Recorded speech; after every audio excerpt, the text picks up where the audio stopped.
pourquoi maintenant? Parce que vous avez donc acheté, je crois que c'est un peu plus de 600 bitcoins, hein, c'est ça? 620, ouais. 620 bitcoins. Mais est-ce que le timing est le bon? MicroStrategy, ils font ça depuis des années. J'ai regardé leur coût d'achat moyen du bitcoin doit tourner autour de 30 000 $. Là, vous avez acheté vos 600 bitcoins à 80 000 $. Est-ce que c'est pas un peu tard? On pense que le bitcoin va devenir la réserve mondiale de valeur. Il se trouve que le gouvernement américain le pense aussi aujourd'hui, depuis le 6 mars. C'est le seul actif que les États-Unis ne veulent pas vendre. Et c'est parce que cet actif-là a une offre fixe, alors que les monnaies fiduciaires n'ont pas d'offre fixe. Et donc, la valeur de marché potentielle du bitcoin se trouve peut-être dans 10-20 ans autour de 5 millions de $, autour de 10 millions de $. Ça signifierait que le bitcoin a pris la place, en fait, de la valeur monétaire aujourd'hui. Et donc, c'est une thèse d'investissement. Et après, il y a forcément un risque sur cette thèse d'investissement. Et donc, ça, vous y croyez? Vous êtes convaincu que le bitcoin atteindra un jour la valeur 1 bitcoin, 5 millions ou 10 millions de $? 5 millions d'ici 20 ans, vous l'avez dit. Hein. Exactement.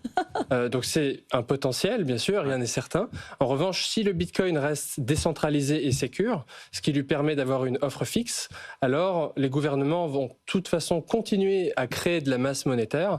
Et donc cette masse monétaire va venir augmenter mécaniquement le prix du bitcoin sans que le bitcoin ne fasse rien. Et donc, en tant que Bitcoin Treasury Company, ce que l'on fait, c'est on tire parti des marchés de capitaux pour lever du capital sur les marchés financiers et transformer ce capital en monnaie fiduciaire en Bitcoin, qui est l'actif qui nous fournira potentiellement le plus de croissance sur le long terme. Alors c'est assez incroyable comme pari sur l'avenir, mais c'est aussi, vous l'avez dit, assez risqué. À partir de quel niveau ça va devenir dangereux ?